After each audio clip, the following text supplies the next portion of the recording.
welcome back to Bandit and Cass. Today I am finally doing my new bullet journal setup for the remainder of the year. It's taken 8 months for me to fill out this 368 page stylogy, and today I will be moving into my half-year stylogy, which is exactly like the current notebook I'm using, only it has half the pages. So it has 192 pages instead of 368. I picked this notebook because I only need something to take me until December, because I like to set up my notebooks at the beginning of the year.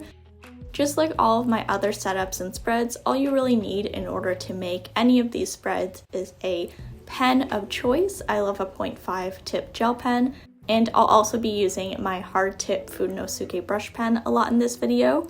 You'll also see me use markers because in this new journal I will be using a color code, which I'll get into later.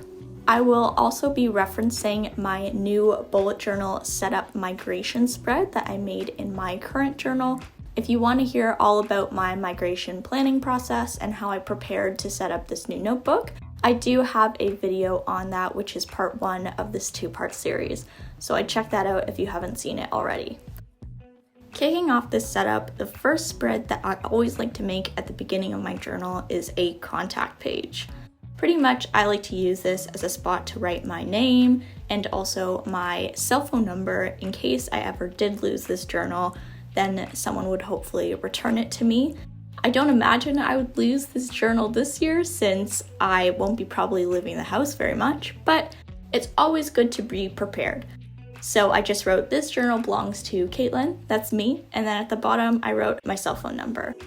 One lovely viewer commented a couple videos ago asking if I could show my setup at the beginning of the year and how it's different from my setup now. So here's a look at what my contact page looked at the beginning of 2020, and here's what it's looking like now. Not every spread I make today is going to have one that corresponds to it from my early 2020 setup, but I thought it would be cool to show you guys a bit of a comparison for the spreads that are the same type of thing so that you guys could see the evolution of my journal, because I think one of the main things that I love about bullet journaling and that I think it's important to remember is that your bullet journal is always going to be changing, and that evolution is kind of the beauty of journaling and kind of life itself if you think about it. So getting out of that metaphysical, theoretical moment there, let's jump into my second spread, which is my index and key. Normally when I set up a key, I actually like to put it on a sticky note. I did this when I first started bullet journaling, and it was so helpful because I was able to move the sticky note to my daily log that I was working on, and then I was able to have my signifiers right beside me so I could see what bullet was what, and I could just kind of figure out the system a little more easily.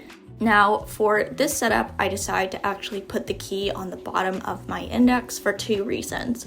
The first reason is that I don't think I'll be needing a full 2 pages for my index, since I'll only be indexing October to December, and I only index things that are needed to be referenced, such as notes, monthly logs, and other things like that. I never really index daily logs unless they need to be referenced later. And besides using some space that probably wouldn't be used in this index, I thought it would be a good idea to put the key on the same page as the index because I will be using a color code for this index. So I figured it would just make it a lot easier for me to learn and remember my color code if it was on the same page that I was using the colors on.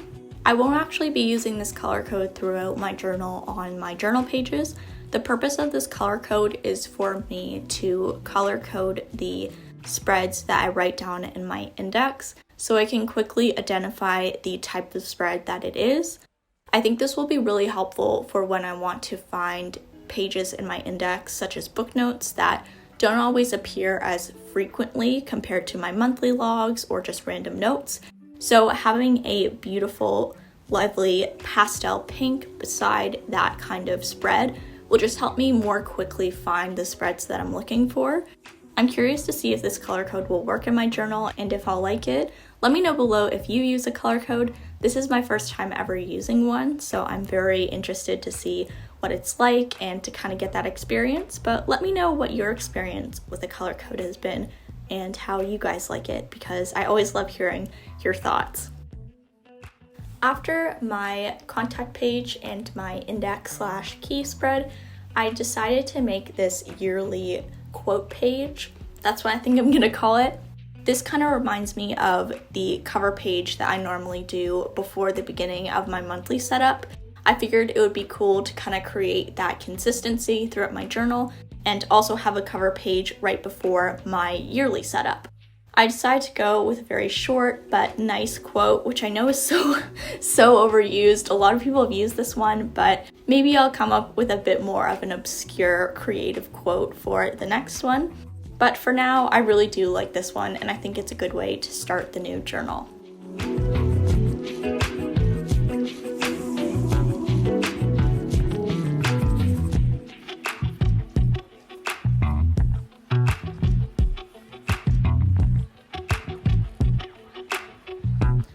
As I'm making this brush calligraphy quote page, I also want to quickly mention that brush calligraphy is totally optional in this setup.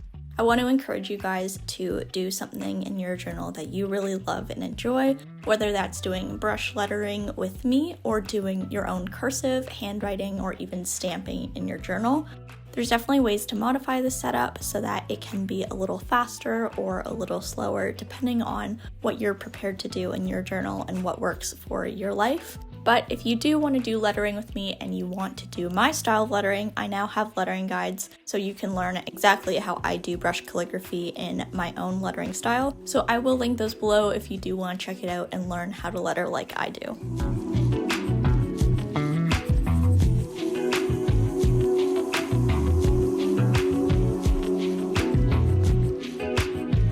At the bottom, I'm writing October to December 2020, since this will be the duration that my journal will last.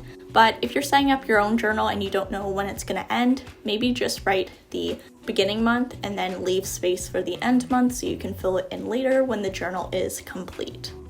Now, this spread that I'm making next wasn't in my original spread list in my migration plan. Things change and I tend to change my mind a lot, so that's kind of why a couple spreads are new. But this one is a 2020 highlights spread. Previously, I haven't been really into memory keeping in my journal, but recently I've been making these memory pages in my monthly setups.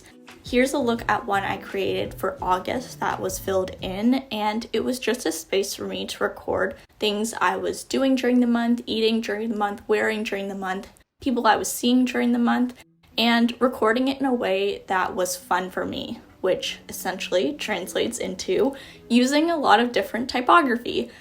Since I have been keeping up with creating these monthly memory spreads, I thought it would be cool to have a spot for me to do an overall recap of the year in the same style as those monthly spreads.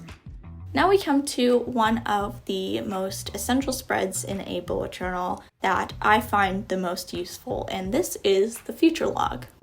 The future log is a super helpful spread for keeping track of future dates so that you can move them into your monthly logs when you create them for the upcoming month.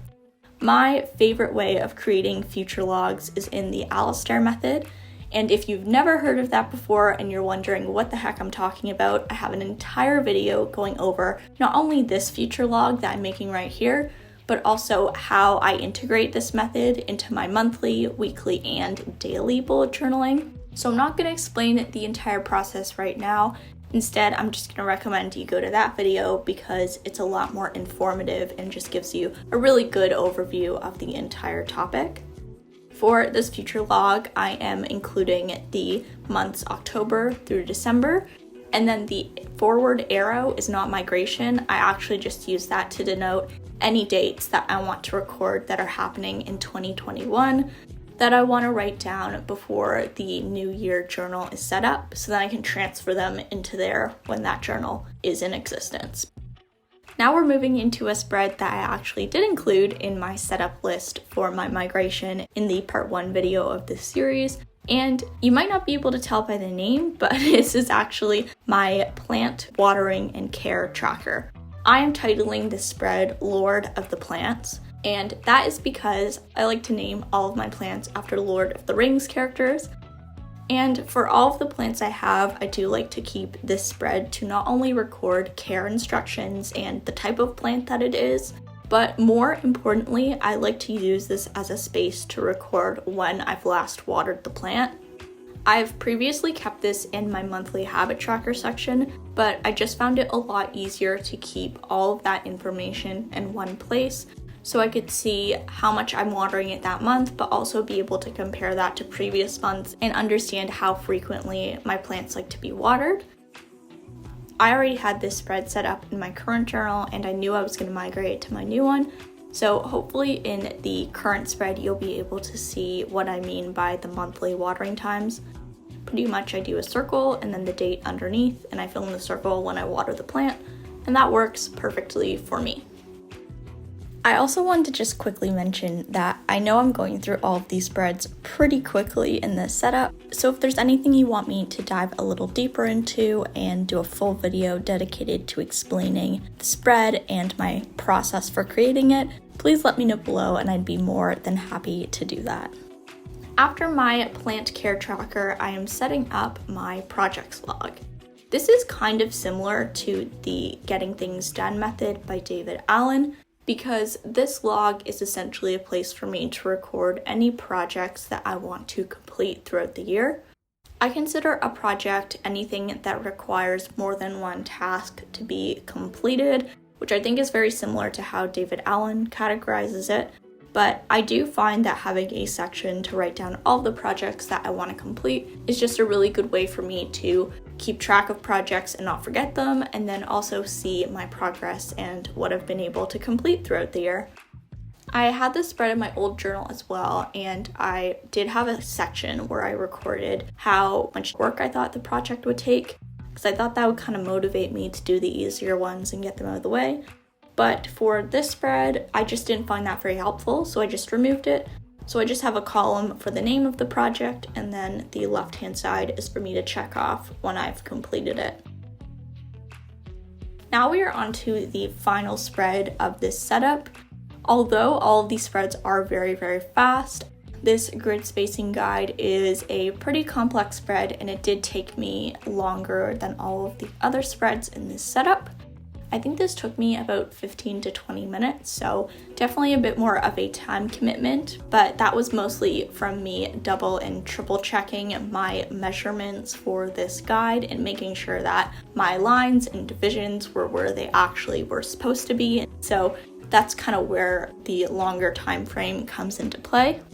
But regardless of the time commitment for this spread, I find it super, super helpful. So helpful that instead of making a one-page spread like I did in my previous journal, I actually expanded it into a mega grid spacing guide and made it 2 full pages.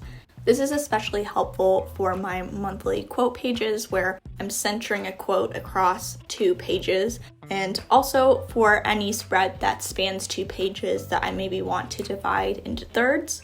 I denoted this by just writing double page third, which was not the most eloquent way of doing it. However, it gets the job done. Besides that double page measurement, I also separated my page into thirds, quarters, and halves, horizontally and vertically. I also wrote in the top left-hand corner the boxes wide and the boxes long that my journal is. I also want to make a quick PSA statement here. If you don't have a B6 size notebook, please do not copy this directly. This spacing only works for a B6 Stalogy notebook. So make sure to use measurements and calculate your divisions based on the spacing in your own notebook.